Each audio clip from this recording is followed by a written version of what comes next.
ওই যে মক্কার জীবনে ওই সমস্ত মানুষগুলি যারা চুরি করত, ডাকাতি করত, জেনা করত, বদমাশি করত, যারা শয়তানি করত, যারা মানুষকে খুন করত, এই মানুষগুলি এত ভালো হয়ে গেল, যারা চুরি ছেড়ে দিল, ডাকাতি ছেড়ে দিল, জেনা ব্যভিচার ছেড়ে দিল, এত ভালো হয়ে গেল, পৃথিবীর মধ্যে সেরা মানুষ তারা হয়ে গেলেন। জোরে বলেন সুবহানাল্লাহ।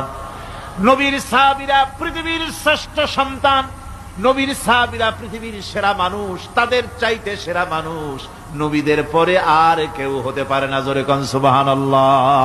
নবীর পরে পৃথিবীতে শ্রেষ্ঠ মানুষ কারা? সাহাবায়ে কেরাম রিদওয়ানুল্লাহ তাআলা আলাইহিম আজমাইন। ওনারা তো কুফরের মধ্যে ছিলেন, শিরকের মধ্যে ছিলেন, চুরি ডাকাতি জেনা ব্যভিচার এমন কোন পাপ নাই যা করা হয়নি। তারপরে যখন আল্লাহর নবীর কাছ থেকে তাওহীদ, রিসালাত ও আখিরাতের দাওয়াত পেলেন, কি সোনার মানুষ এক একজন হয়ে গেলেন। সুবহানাল্লাহ। যারা ছিলেন নারীর সতীত্বের জম, তারা হয়ে গেলেন নারীর সতীত্বের পাহারাদার। যারা মানুষের মাল চুরি করত, ডাকাতি করত, তারা রাতভর মানুষের মালের পাহারা দিল, মানুষের রক্তের পাহারা দিল। সুবহানাল্লাহ বিহামদি। রক্ত সম্পদের পাহারা দিল। রাসূল বললেন, খায়রুল কুরুনে কারনি, সর্বশ্রেষ্ঠ যুগ তো আমার যুগ। বন্ধুগণ, এরপরে একটা জীবন আসবে ওই কিয়ামতের ময়দানে। এই পরকালের বিশ্বাসটা গুরুত্বপূর্ণ ব্যাপার, আমাদের সব কিছুর হিসাব দেওয়া লাগবে। আল্লাহ পাক বলেন, ইন্নাস সামআ ওয়াল বাসারা ওয়াল ফুআদা কুল্লু উলাইকা আনহু মাসউলা। নিঃসন্দেহে মানুষের শ্রবণ শক্তি, দর্শন শক্তি এবং তার অন্তঃকরণের কল্পনা সম্পর্কে আল্লাহ রাব্বুল আলামিনের কাছে জিজ্ঞাসিত হতে হবে। কান দিয়া কি করেছিলা, চোখ দিয়া কি করেছিলা, মুখ দিয়া কি করেছিলে, হাত দিয়ে কি করেছিলে, সবকিছুর জবাব আল্লাহ রাব্বুল আলামিনের কাছে দিতে হবে। সবটার জবাব দিতে হবে, কোনো কিছু বাদ যাবে না। এমনকি মনের ভিতরে যে কল্পনা আমরা করি, এই কল্পনার হিসাবও আল্লাহর দরবারে দিতে হবে।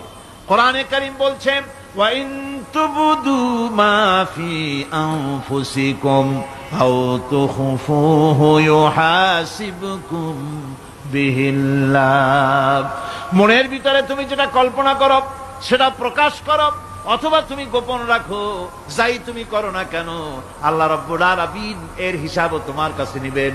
ফায়াগফিরু লিমান ইয়াশাউ ওয়া ইউআযযিবু মান ইয়াশাউ ওয়াল্লাহু আলা কুল্লি শাইইন কাদির।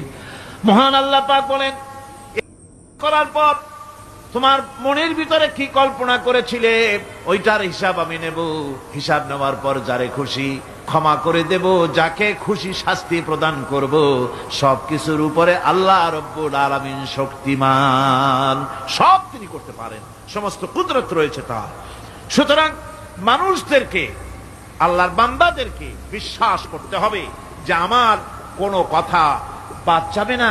কথাগুলি রেকর্ড হচ্ছে, কথা রেকর্ড হচ্ছে।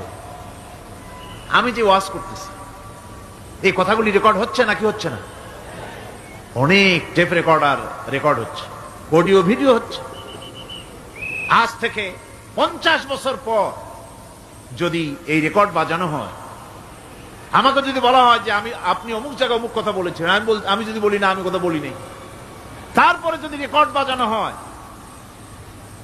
তাহলে আমি কথা যে বলি নাই যদি বলি, তাহলে এটা ধরা পড়বে না? সেখানে ধরা পড়বে না? তাহলে এই মানুষের কথা প্লাস্টিকের ফিতায় রেকর্ড করে 50 বছর, 100 বছর, 200 বছর, 500 বছর যদি প্লাস্টিকের ফিতায় এটাকে চলচ্চিত্র করে অথবা টেপ রেকর্ডারে করে যদি ধরে রাখা যায়, এই বুদ্ধিটা কে দিলেন কন্ত দেখি? সবাই কন্যা এই বুদ্ধিটা দিলেন কে?